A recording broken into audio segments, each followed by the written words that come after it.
have with us this evening the owner and president, Mr. Barry Bennett.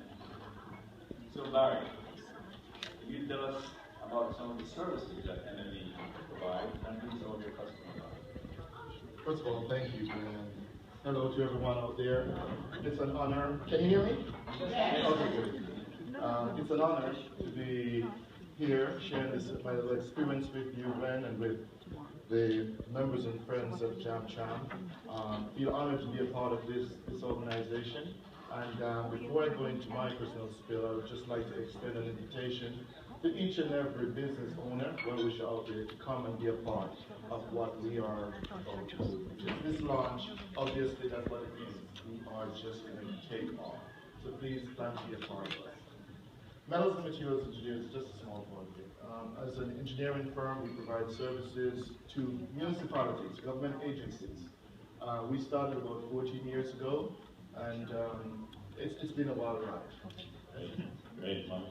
Now, before you got into business, you were an employee of a company, correct? That's correct. So can you explain the incident that caused you to rethink being just an employee?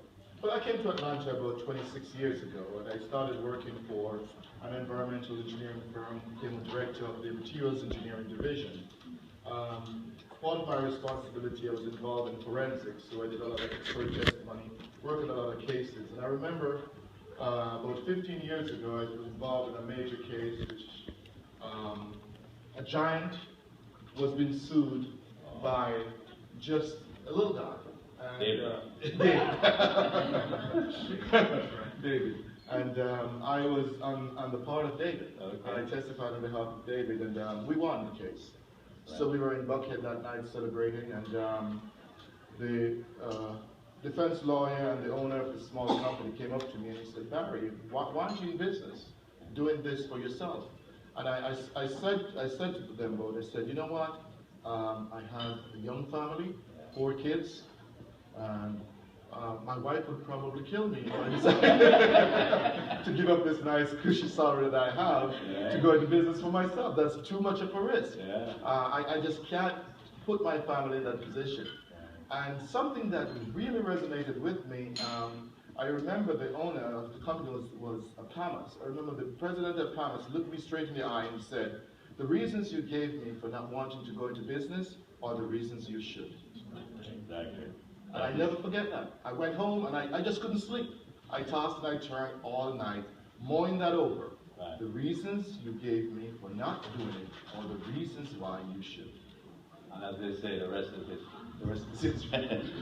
So, as in business, as in life, you know, there's a saying that there's always something, right? And if it's not one thing, it's another. So what were some of the early challenges to getting started? Everybody knows finances is the major obstacle to getting into business. I remember making a commitment and leveraging everything. And my wife is here tonight, and she's been tremendous support. Where is she? Hey. Oh, could you stand up, honey? Where is she? I know she doesn't like I'll pay for this tonight. I know she doesn't like mine, but that's a risk to take. And you know, I mentioned earlier, 2 of my children are also here. Where's Felicia and Yvonne? In the back. But the challenge is, and I wanted to recognize them because we leveraged everything. I mean, I depleted my 401k, I depleted my personal savings, I started going to family for loans, you know, they all ran. And so I came up, and I remember it was December 2001. I came up with $100,000, everything we had. But I had to raise a significant amount of money to close the deal by the end of the year, because I was purchasing the division that I was director of. So I had made a commitment. And I remember speaking to the board of that company. They said, you have until December 31st, and your $100,000 will just disappear if you don't come up with the rest of the money. Okay? You know, those are, you know, tear-jerk moments, because that challenge to this day, I really don't even know how I met it, but by the grace of God. Right. Because just figure this. I had to come up with hundreds and hundreds of thousands of dollars, a lot of money to me at the time. And walking into a bank and saying, I'm going to purchase this entity, and having them give you the money. No, that was not. So I had been rejected by 3 banks by the 25th. So that Christmas, it wasn't Christmas in my house. It definitely wasn't. And I remember on the 27th, I got a phone call from a friend of mine. He was the finance and controller for the company that I was buying the division from. And he brought me to his office and said, I have a friend for you to meet. I walked in his office and there was a banker sitting in there. And he said, Barry, Taylor, Barry. The deal was done. I don't understand it, but I thank God for it. Happened. That happened. Well, I think somebody said earlier, where there's a will, there's a way. Right? You may not always see the way. So, you left the white sand beaches, the delicious mangoes, the brilliant sunshine, the warmth of Jamaica to seek your fortune overseas. And you have done well. But take us back to your early life, where you were born and raised and received your early training. I was born in St. Elizabeth, Jamaica. That's the south coast. I'm a country boy. All the country folks over there? Country boy. One of 3 children by my parents.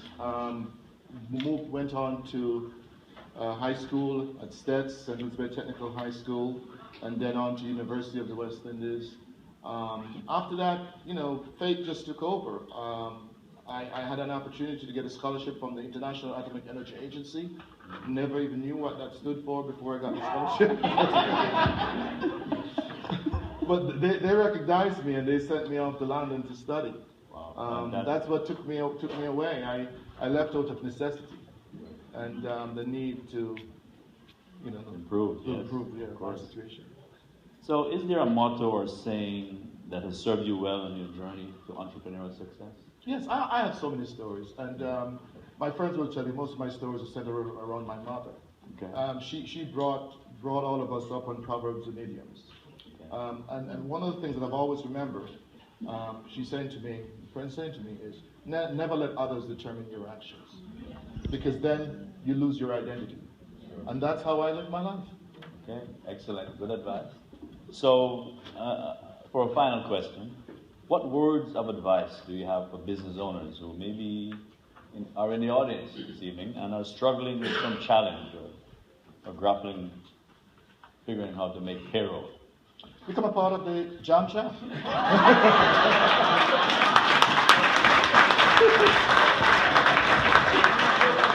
And there you have it, ladies and gentlemen. I mean, just look at this crowd. Where else can you find this level of resource? People who understand you, can relate to you, and we're all here to support you. Who have made payroll. And we'll help you to make payroll. Thank you very much. Thank you very much, Barry.